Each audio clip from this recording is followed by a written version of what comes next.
शलाकया चक्षुरुन्मीलितं येन तस्मै श्रीगुरुवे नमः। श्रीचैतन्यमनोभीष्टं स्थापितं येन भूतले स्वयं रूपकदा मह्यं ददाति स्वपदान्तिकं। वन्देऽहं श्रीगुरौ श्रीयुतपदकमलं श्रीगुरुन् वैष्णवांश्च श्रीरूपं साग्रजातं सहगण रघुनाथान्वितं तं सजीवं साद्वैतं सावधूतं परिजनसहितं श्रीकृष्ण चैतन्यदेवं श्रीराधा कृष्णपादान् सहगण ललिता श्रीविशाखान्वितांश्च। हे कृष्ण हे करुणा सिंधु दीनबंधु जगत्पते गोपेश गोपिका कांत श्री राधा कांत नमस्तुते। तप्त कांचन गौरांगी श्री राधे वृंदावनेश्वरी वृषभानुसुते देवी प्रणमामि हरिप्रिय। वाञ्छा कल्पतरुभ्यश्च कृपा सिन्धुभ्येव च पतितानां पावनेभ्यो वैष्णवेभ्यो नमः। जय श्री कृष्ण चैतन्य प्रभु नित्यानंद श्री अद्वैत गदाधर शिवासुरी गौर भक्तवृंद। राधा मेरी स्वामिनी मैं राधे तुम्हारो दास जन्म जन्म मोहि दीजियो श्री वृंदावन वास। श्री राधे श्री वृंदावन वास। हरे कृष्णा। आज आप सभी को फिर एक बारी सभी को दंडवत प्रणाम हमारा, और आप सभी से निवेदन करूंगा कि आप आशीर्वाद दीजिए कि आज का जो सुंदर जो टॉपिक है, सुंदर टॉपिक है, और जिसमें आज हम चर्चा करेंगे अचानक अनहोनी होती है, अचानक अकाल मृत्यु हो जाती है, इससे बचने के लिए हमें क्या करना चाहिए, और इस बचाव के लिए भगवान ने हमें पहले से ही बड़ी व्यवस्थाएं बनाई हुई हैं। हर प्रकार के कष्टों के निवारण के लिए, हर प्रकार की व्याधियों से बचने के लिए, हर प्रकार के झमेलों से बचने के लिए, और तो और माया से भी बचने के लिए ये प्रकृति भगवान की अध्यक्षता में कार्य करती है। प्रकृति माया, इससे भी बचाव के लिए भगवान ने हमें व्यवस्थाएं बताई गई हैं, बताया गया है, परंतु हम उस पर थोड़ा ध्यान नहीं देते हैं। इसी कारण आपदाएं, विपदाएं, महामारी, मारामारी, ये सब हो रहा है। हम जानते हुए उस चीज को नहीं समझ पा रहे हैं, उस तरफ देख ही नहीं पा रहे हैं। भगवान हमारे इतने नजदीक हैं, इतने नजदीक हैं, इतने नजदीक हैं कि उनसे ज्यादा नजदीक हमारा कोई अपना सगा भी नहीं है, जिसको हम सोचते हैं कि ये हमारे अपने हैं, हमारा साथ देंगे, हमारी आवाज निकलने से पहले हमें समझ लेंगे, हमारे लिए वो सब कुछ करने को तैयार हो जाएंगे। अरे भैया, बड़ी दूर की बात है। इस स्वार्थी दुनिया में जो हमारा है उसे हम समझ नहीं पा रहे हैं, उसकी तरफ हमारा ध्यान नहीं जा रहा है। जो हमारा नहीं है, माया के प्रभाव से हम उसे अपना समझ रहे हैं। काश हमारी मति में आ जाए कि मेरा ठाकुर जो मेरा परम पिता है, जिस घर से मैं अपनी मनमानी करने के लिए यहाँ पर आया, धराधाम पर आया, मृत्यु लोक में आया, वही पिता मुझे हाथ पसारे कह रहा है, मेरे बच्चे क्यों दुख भोग रहा है, तू मेरे पास आ जा, क्यों अपने इस जीवन को व्यर्थ गंवा रहा है। आज मैंने तुझे मनुष्य योनि प्राप्त कराई है, और इस योनि में भी अगर तूने ये नहीं समझा कि मेरा आखिर लक्ष्य क्या है, तो फिर आखिर कब होगा, वो कौन सा दिन होगा जब मेरी छाती में तू ठंडक पहुंचाएगा, मेरे पास आकर मेरी छाती से लग जाएगा। भगवान हमें इतना प्रेम करने के लिए तैयार है, हर वक्त हमारे साथ हृदय में विराजमान है, परमात्मा स्वरूप में भगवान हमारे साथ विराजमान है। मैं आत्मा और आत्मा के साथ में ही भगवान परमात्मा स्वरूप विराजमान है। परमात्मा का स्वरूप बताया गया है हमारे शरीर के अंदर कि हर एक जीव के अंगुष्ठ, इतना अंगुष्ठ के बराबर परमात्मा का स्वरूप है।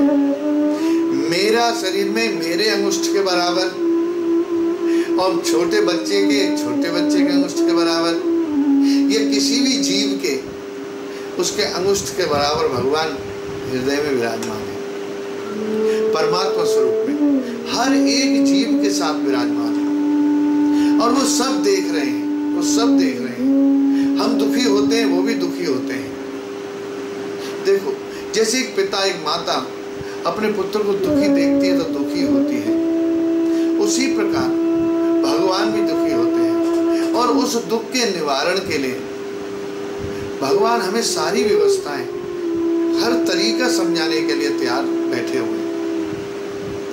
और हम इतनी आपदाओं को, इतनी विपत्तियों को, इतने दुखों को अनजाने में, कोई तो जानकारी में भी बिना भरोसा किए, भरोसा नहीं है, प्रेम करता हूं पर भरोसा नहीं है, कई सारी बातें हैं, उन बातों के आधार पर व्यक्ति दूर हो गया है। कुछ लोग प्रेम करते हैं, अथाह प्रेम, कुछ जताते हैं, कुछ करते हैं। जताने वाला व्यापारी है, व्यापारी प्रेम जताता है और अपना व्यापार कर ले जाता है, और प्रेम करने वाला व्यापारी नहीं होता। प्रेम करने वाला लुट जाता है, प्रेम में लुटा जाता है, प्रेम में लूटा नहीं जाता। भगवान हमारे लिए लुटने के लिए भी तैयार है। हर एक व्यवस्था को बनाने के लिए भगवान तैयार हमारे साथ बैठे हैं, हम उस पर ध्यान नहीं दे रहे। तो आज इसी बात पे चर्चा करेंगे हम कि भगवान ने हमारे लिए हर व्यवस्थाएं बनाई हुई है, हर तरीके बनाए हुए हैं। आज हम जो चर्चा कर रहे हैं, अनहोनी हो जाती है, अकाल मृत्यु बचने के लिए ठाकुर जी ने कितनी बढ़िया व्यवस्थाएं बनाई हुई हैं। वैदिक परंपरा के अनुसार बताया गया है कि ठाकुर जी के श्री चरण कमलों का, भगवान श्री हरि के चरण कमल को पखारा हुआ जो जल है, जब हम भगवान श्री हरि की सवेरे ब्रह्म मुहूर्त में सेवा करते हैं, जो लोग सेवा करते हैं, भगवान को नहलाते हैं, धुलाते हैं, उन्हें वस्त्र रोज चेंज करते हैं, फिर उनका श्रृंगार करके सुंदर तरीके से उन्हें आसन पर विराजमान करते हैं, तो इस सारी क्रिया में अलग अलग भाव प्रकट होता है। जब हम भगवान को नहला रहे होते हैं तो वात्सल्य भाव होता है, क्योंकि जिस रिश्ते से हम भगवान की सेवा कर रहे हैं वही भाव प्रकट होता है, वही भाव प्रकट होता है। और जब नहला धुला के इत्र सेवा करके भगवान को सुंदर श्रृंगार करके और जैसे ही ठाकुर जी को सिंहासन पर विराजमान करते हैं, तब कहते हैं वाह राजा बाबू बन गया, अब राजा हो गया, अब राजा हो गया। तो इन्हीं सेवाओं को भगवान लेने के लिए विग्रह रूप में हर एक जीव के घर में, हर एक भक्त के घर में उपस्थित है। तो जब सवेरे हम भगवान की सेवा में और भगवान को स्नान करा रहे होते हैं, उनका चरण पखारते हैं, तो चरणामृत बन जाता है। चरणामृत, अमृत, अमृत क्या होता है? अमृत होता है जिसको पीने से व्यक्ति अमर हो जाता है। आहा, अब अमर का मतलब क्या है? अमर का मतलब है कि जो एक बारी मर गया, जो मरता ही कभी नहीं। अमर का मतलब है जो मरता ही कभी नहीं। तो मरेगा कब नहीं, कब नहीं मरेगा? शास्त्र कहते हैं जीव का जन्म हुआ है तो मृत्यु निश्चित है। भगवान का जो चरणामृत है ये अमर कर देता है। तो आप समझ रहे हैं कैसे अमर होंगे? क्योंकि जब हम चरणामृत पीते रहेंगे तो इस जन्म के बाद दोबारा से जन्म नहीं होगा। पुनर्जन्म न विद्यते। जब जन्म ही नहीं होगा तो मरेंगे कहां से? बोलो जय जय श्री राधे। तो इस प्रकार भगवान का जो चरणामृत है वो हमें इन सारी अनहोनी से, अकाल मृत्यु से, हर कष्टों से बचाता है। हर कष्टों से बचाता है। एक होता है चरणामृत और एक होता है पंचामृत। पंचामृत से भगवान का अभिषेक किया जाता है, जिसमें घी, दूध, दही, शक्कर, शहद, है जी, ये 5 चीजें मिला के 5 चीजों से भगवान का अभिषेक करते हैं, उसको पंचामृत कहा जाता है। परंतु जो चरणामृत है, जिससे भगवान को निधाया जाता है, चरणों से है जो जल ठाकुर जी के आता है, उसको चरणामृत कहते हैं। रामचरितमानस में गोसाई जी कह रहे हैं, क्या कह रहे हैं? पद पखारी जलपान करी, आप सहित परिवार, पितर पार प्रभु पुनि, मुदित गयो लई पार। श्री रामचरितमानस में गोस्वामी तुलसीदास जी ने लिखा है कि भगवान श्री राम के चरण धोकर के उसे चरणामृत के रूप में स्वीकार करके केवट ने, आपको पता है इस कथा का, केवट ने ठाकुर जी के चरण पखारे किस बहाने? सबको पता है इस कथा का।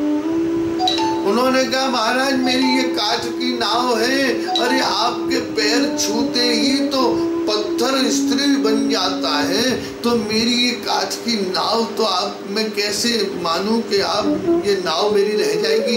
मेरी तो रोजी रोटी यही है। ठाकुर बड़े मुस्कुराए रहे हैं, राम जी बड़े मुस्कुराए रहे हैं, बड़ा चालाक है, बड़ा चंचल है। हाँ, भक्त बड़ा चतुर होता है, भक्त को बेवकूफ मत समझिए। भक्त ने बड़ी चंचलता के साथ ठाकुर जी के चरण पखारे और उस चरणों तक को पान करके उसने अपना ही उद्धार नहीं किया, उसने स्वयं का उद्धार नहीं किया, उसने कई जन्मों तक के अपने पापों का नाश किया और हर बाधा से पार हो गया और अपने पितरों को भी, अपने पूर्वजों को भी उसने तार दिया। कारण सिर्फ चरणों तक, भगवान के चरणामृत के द्वारा। जब भगवान का 52 अवतार हुआ, भागवत में कथा आती है, 52 अवतार हुआ तो 52 रूप ठाकुर राजा बलि के पास गए और बलि से जब 3 पग भूमि मांगी तो बलि ने महाराज संकल्प कर दिया। शुक्राचार्य जी ने बड़ा रोका, परंतु बलि ने कहा गुरुजी आप मेरे गुरुजी हैं, परंतु भगवान जिनको तुम भगवान कह रहे हो कि ये विष्णु हैं, ये तुम्हें छलने आए हैं, इनको कुछ मत देना। जब देने वाला मेरे घर मांगने आया है, मेरे सामने मांगने आया है, तो मैं देने से चूक जाऊं, ये कैसे हो सकता है? भक्त प्रहलाद का प्रपुत्र है, कैसे नहीं करेगा? करेगा। भक्त का जो खून है वो तो रगों में है ना। गुरु की बात भी नहीं मानी। यहाँ पे एक बहुत बड़ा संदेश जाता है, वो गुरु जो भगवान से हमें विलग कर दे वो गुरु नहीं। उस गुरु की बात न मानो तो कोई अपराध नहीं लगता, जो भगवान से हमें दूर ले जाए, ये कुछ अलग हो जाएगा टॉपिक। तो 3 पग भूमि जब मांगी तो 2 पग में हमारा सारी भूमि, देवलोक है जी, सारा। जब भगवान देवलोक ब्रह्मलोक के लिए जब ठाकुर जी ने अपना चरण बढ़ाया, चरण जब ब्रह्मलोक पहुंचा तो ब्रह्मा जी ने देखा, हा ठाकुर के चरण। ब्रह्मा जी ने अपने कमंडलू से भगवान के चरणों को पखारा और उसी चरण को धोने से उस चरणा में जो जल हुआ वो अपने कमंडलू में धारण कर लिया, वही कमंडलू में रख लिया और वही जो चरणामृत था वही गंगा जी के रूप में प्रकट हुआ। बोलो जय जय श्री राधे। वही गंगा मैया आज भी जो भगवान के चरणों से निकली हैं, वही गंगा मैया आज भी देखे सबको तार रही है, सबके पापों को हर रही है, सबका उद्धार करने के लिए आज भी साक्षात कल कल बह रही है। भगवान का चरणामृति तो है, भगवान का चरणामृत है। चरणामृत का महत्व धार्मिक ही नहीं है। हम अगर सोचें कि चरणामृत का महत्व हम धार्मिक तरीके से कह रहे हैं, नहीं, इसमें भी एक साइंटिफिक रीजन है। ये भी ये चिकित्सक जो कहते हैं, चिकित्सक है, दवाई के जैसा। चरणामृत का जो जल है वो तांबे के पात्र में रखा जाता है। आयुर्वेदा के मतानुसार तांबे के पानी, तांबा जो है, तांबे के बर्तन में हमेशा जो पानी है वो चरणामृत का जो पानी है तांबे के बर्तन में रखा जाता है और उस पात्र में अनेक रोगों को नष्ट करने की शक्ति होती है। तांबे के पात्र का जो जल है उसमें अनेक रोगों को नष्ट करने की शक्ति होती है। उसमें रखे जल में जो तत्व पैदा होते हैं वो कई बीमारियों का नाश कर देते हैं। उस जल का सेवन करने से, मत सोचो वो चरणामृत है, उस जल का सेवन करने से ही रोगों को लड़ने की क्षमता हमारे शरीर में पैदा हो जाती है, तांबे के पात्र के जल से। और अगर वो जल भगवान का चरणों तक हो तो उसकी इम्पेंसी और बढ़ जाती है। इसलिए क्या कहा गया, पाप व्याधि विनाशार्थ। ये जो जल है भगवान श्री हरि के चरणारविंद से जो निकला है, ये क्या करता है, पाप व्याधि विनाशार्थ। पाप व्याधि, हमारे पापों का नाश करता है। व्याधि मतलब बीमारियों का नाश कर देता है, बीमारियों का नाश कर देता है। कौन सा जल, विष्णु पादोदक। विष्णु पादोदक जो भगवान विष्णु, भगवान श्री कृष्ण, भगवान श्री राम, भगवान वाराह, भगवान नरसिंहदेव, इन श्री चरण कमलों को धोते हुए जो पानी आता है, विष्णु पादोदक औषधम। ये विष्णु पादोदक जो है ये औषधि के समान है, ये औषधि है। और अगर इस औषधि में तुलसी दल सम्मिश्रम, कह रहे हैं तुलसी दल सम्मिश्रम, अगर इस जल में तुलसी दल और मिश्रित हो जाए। आपने देखा होगा जब भी हम मंदिरों में जाते हैं, चरणामृत लेते हैं तो चरणामृत तांबे के पात्र में होता है और उसमें तुलसी दल भी होता है। तुलसी दल सम्मिश्रम जलम सर्व, ये जो जल है सरसप मात्रकम, ये जल जो है सारी औषधियों का मूल है।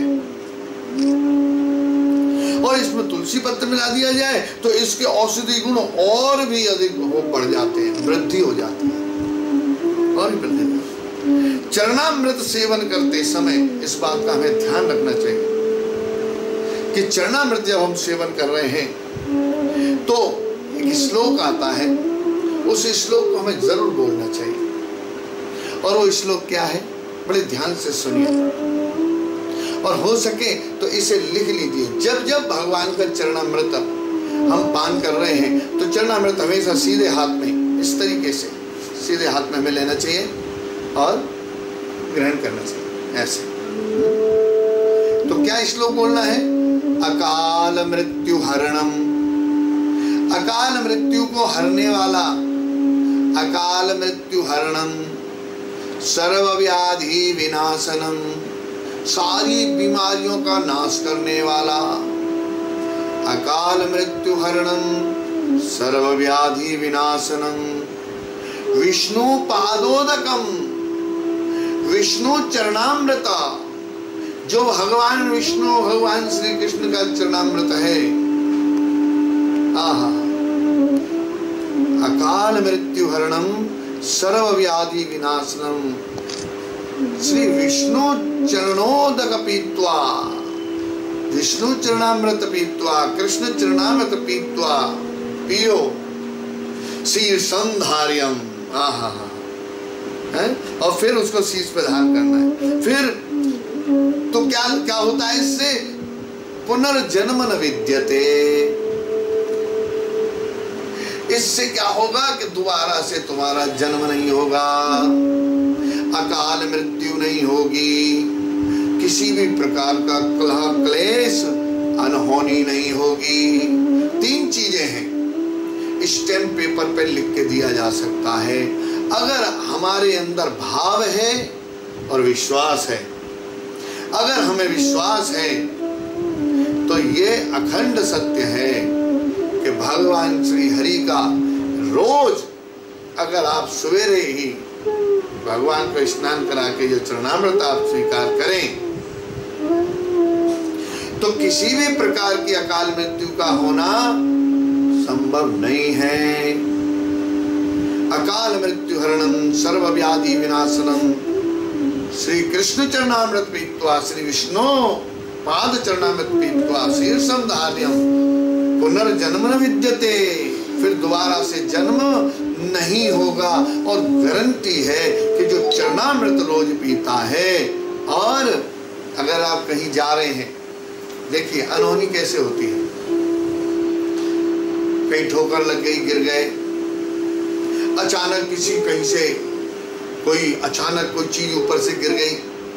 हमारे एक भक्त हैं, हाँ बड़ा टाइम हो गया, मैं उनके घर गया तो उन्होंने देखा कि वो हॉस्पिटल में पड़े हुए, वो कहीं बिल्डिंग बन रही थी और उस गली से निकल रहे थे, ऊपर से वो पत्थर गिरा और उनके सर पे, ओ महाराज 6 महीने वो उसमें रह गए, कोमा में चले गए, कोमा में चले गए। और बड़ी मुश्किल से उनको दोबारा से भगवान की कृपा हुई, चरणामृत का ही कुछ खेल रहा होगा, क्या हुआ होगा,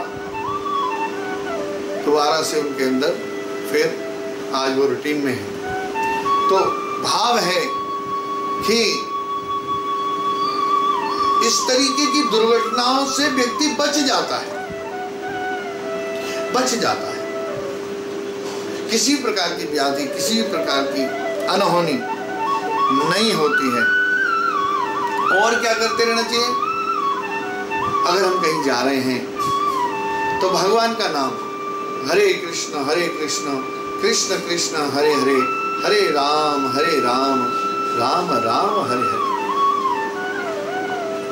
हर वक्त, हर पल, हर श्वास में मैं जा रहा हूं, कोई चिंता नहीं, मैं इधर उधर की ना सोच के अगर मैं भगवत नाम स्मरण करता हुआ जा रहा हूं तो हमारे चारों तरफ एक सुरक्षा कवच तैयार हो जाता है।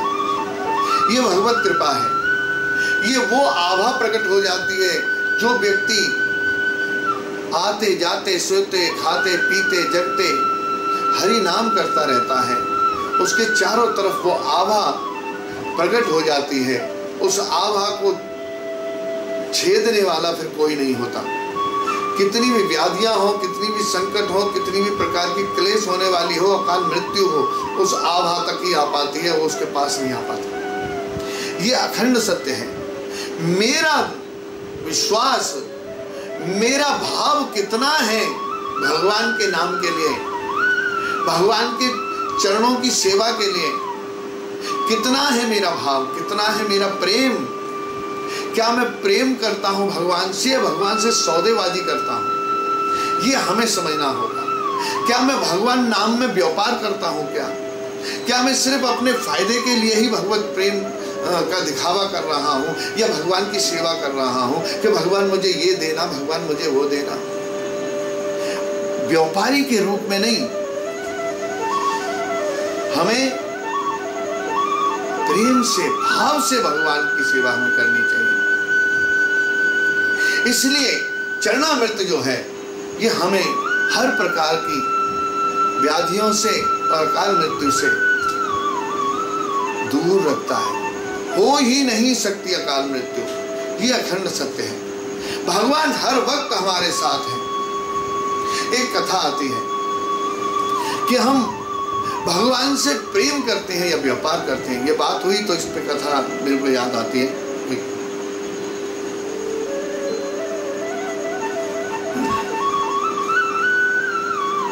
सत्य कथा है।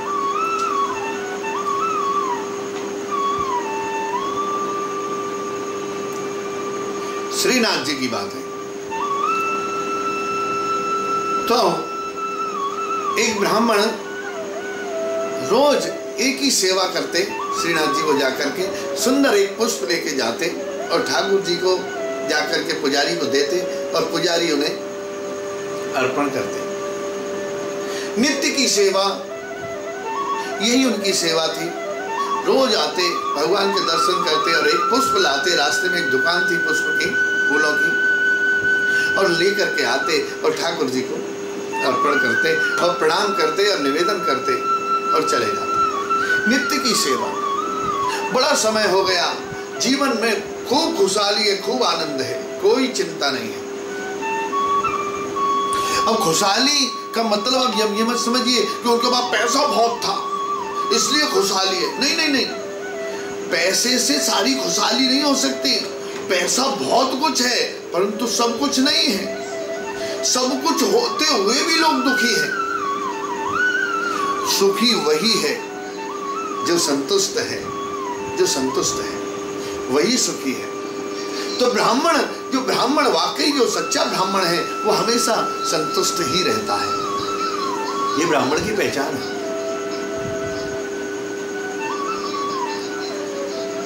एक दिन की बात, मंदिर जा रहे थे, दुकान पे पहुंचे, फूल वाले की दुकान पे, और जाकर के उन्होंने देखा कि आज बड़ा सुंदर एक फूल वहां पर, इतना सुंदर फूल। उन्होंने देखते ही कहा ये फूल ठाकुर जी को दो, लाओ दो। इतना कहा ही था कि एक सेठ जी आ गए।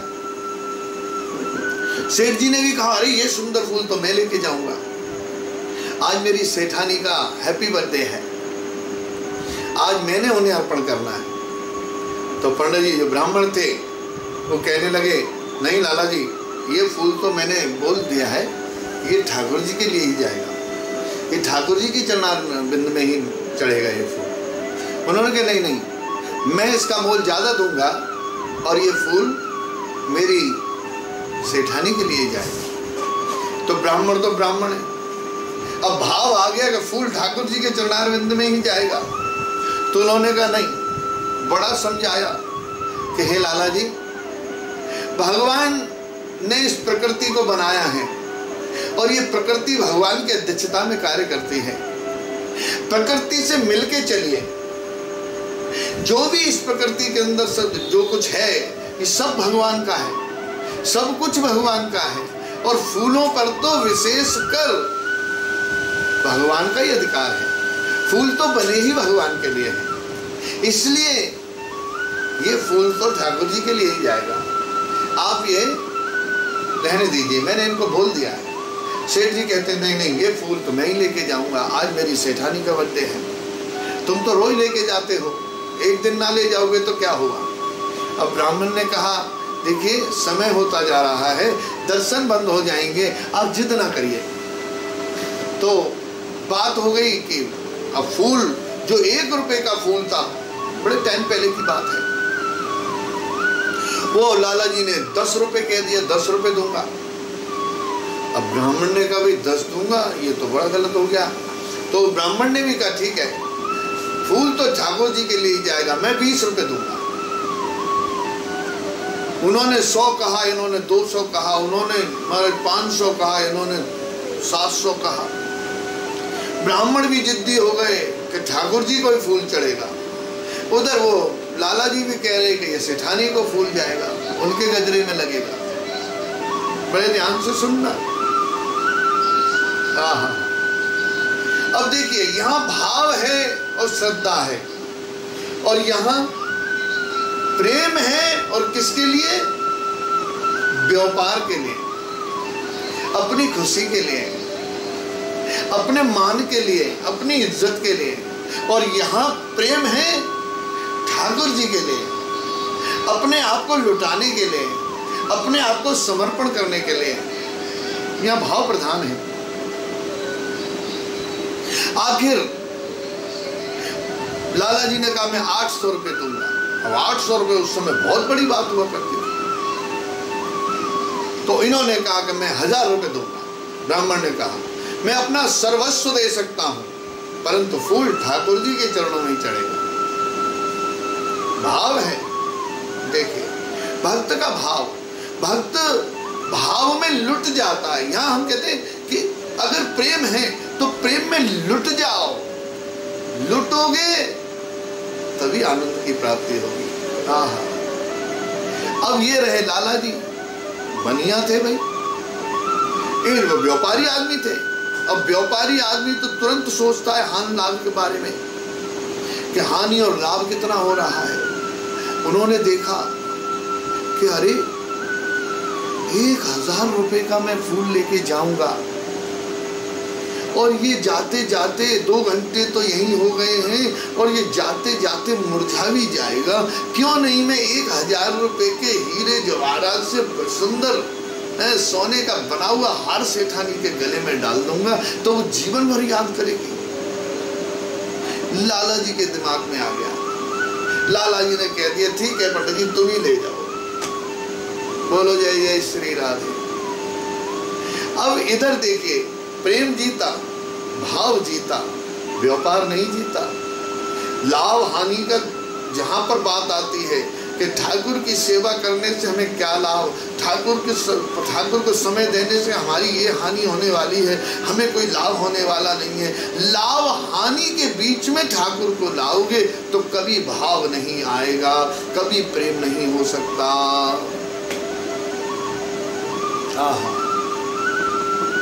इधर ब्राह्मण ने अपना सर्वस्व बेच के माने वो फूल ले लिया और फूल लेके दौड़ते हुए ठाकुर के मंदिर गए तो देखा कि ठाकुर का मंदिर बंद हो चुका था, पट बंद हो गया। पट बंद हो गए। ब्राह्मण बड़े बेचैन थे कि ये फूल कहीं मुरझा ना जाए। मैं सोच रहा था कि ठाकुर के श्री चरणों में मैं फूल अर्पण कर पाता, पर ठाकुर के दर्शन बंद हो गए। पुजारी जी निकल ही रहे थे तो जाकर के तुरंत ब्राह्मण ने कहा पुजारी जी हरे कृष्णा ये फूल। तो पुजारी जी ने कहा आज कैसे लेट हो गए आप? कि बस कुछ पूछो नहीं, अब ऐसा है भोग आरती जब होगी ठाकुर की तो आप ये फूल ठाकुर को जरूर अर्पण करिएगा। पुजारी जी ने जाकर के वो फूल अंदर रख दिया। अब ब्राह्मण सोचते हुए जा रहे हैं कि फूल जब तक ठाकुर स्वीकार करेंगे तब तक पता नहीं मुरझा ना जाए। अब ये आज एक विशेष फूल ठाकुर के लिए आया है। भोग आरती का समय हुआ, श्रृंगार में महाराज श्रीनाथ जी श्रृंगार घंटों करते हैं और दर्शन थोड़ी देर के लिए ही होते हैं। कमाल की बात है, जब देखो तब तैयार श्रृंगार में, इसलिए श्रृंगार में कई घंटे और दर्शन थोड़ी देर के लिए, फिर श्रृंगार, फिर श्रृंगार में कुछ न कुछ होता ही रहता है ठाकुर जी का। तो जैसे ही दर्शन खोले और दर्शन खोल के जैसे ही शीशा दिखाया जाता है ठाकुर जी को, श्रृंगार के बाद जैसे शीशा दिखाया तो शीशा दिखाने में ठाकुर को हंसना चाहिए, पर ठाकुर हंस नहीं रहा है। ठाकुर नहीं हंस रहा है। फिर पुजारी जी देख रहे हैं क्या कमी रह गई, ठाकुर हंस नहीं रहा है, क्या कमी रह गई, कुछ कमी नहीं है, कभी कुछ करते कभी कुछ करते हैं। फिर शीशा दिखाते, ठाकुर हंस नहीं रहा है। फिर सोचते हैं क्या बात है, किसी भक्त का कोई चीज रह गई, क्या हुआ, कोई सेवा रह गई, क्या हो गया। अचानक याद आ गया, अरे वो ब्राह्मण लेके आए थे फूल, हाँ, तुरंत गए अंदर उस फूल को लेके आए। आज वो फूल मुख्य फूल था, अद्भुत फूल था, वो मुरझाया नहीं, बिल्कुल ऐसा हो गया जैसे अभी डाल से तोड़ा है, अभी बिल्कुल। इतना सुंदर फूल हो गया, इतना सुंदर फूल। और जब लेके आए और ठाकुर को चरणों में चढ़ा ही रहे थे कि ठाकुर ने हाथ पकड़ लिया पुजारी जी का। पुजारी जी, आज ये फूल चरणों में नहीं, आज ये फूल मेरे मुकुट पर धारण कराओ। वारे ठाकुर, वारे दयालु, अरे ऐसा ठाकुर कौन है, कौन मिलेगा, ऐसा ठाकुर कहाँ मिलेगा, इतना दयालु ठाकुर। आज ये फूल बड़ा स्पेशल है, सर्वस्व लुटा करके जो ब्राह्मण इस फूल को लेकर के आया है, उसने सर्वस्व मुझे दे दिया। आज ये फूल चरणों में नहीं, ठाकुर ने अपना मुकुट उतार के पुजारी को इस मुकुट में लगाओ। आहा, पुजारी जी भाव विभोर हो गए, अश्रु धारा बह रही है। अरे वाह वाह वाह वाह वाह, ऐसे भक्त भी हैं ठाकुर तुम्हारे। और ठाकुर ने वो फूल मुकुट पे धारण करके, आहा, ठाकुर खिलखिला के हंसा, ठाकुर हंसा, आहा, और कह दिया, पुजारी कह देना उस ब्राह्मण को कि उसका सर्वस्व मेरा, और आज से जो मेरा है, मेरा सर्वस्व उसका। आहा, वाह वाह वाह, मारे दयालु ठाकुर, क्या बात है, क्या बात है। ये है मेरा ठाकुर जो मेरे लिए सब कुछ करने के लिए तैयार है। सब कुछ जो तुम भाव से देने वाले हो, जो कुछ भी, ठाकुर मेरा सब कुछ बड़े प्रेम से अर्पण करता है, बड़े प्रेम से स्वीकार करता है। आज ठाकुर ने भक्त के लिए कह दिया, उसने सर्वस्व मुझे दिया है, तो उसका सर्वस्व मैंने स्वीकार किया। और उसको भी कह देना कि मेरा सर्वस्व सब उसका। ये है मेरा ठाकुर। जब ऐसा मेरा प्रिय ठाकुर है, ऐसा मेरा रखवाला है, ऐसा मेरा स्वामी है, फिर मुझे किस प्रकार की चिंता हो सकती है, किस प्रकार की मुझे कलह हो सकती है, किस प्रकार का मुझे विघटन आ सकता है, किस प्रकार की अनहोनी हो सकती है, जो हर वक्त मेरे साथ है। इसलिए भैया, अकाल मृत्यु हरणम सर्व व्याधि विनाशनम श्री कृष्ण चरणामृत पीत्वा शीर्षम धार्यम पुनर्जन्म न विद्यते। भगवान का चरणामृत रोज धारण करो, अकाल मृत्यु और अनहोनी कभी नहीं होगी। हरे कृष्णा कृष्ण कृष्ण हरे हरे।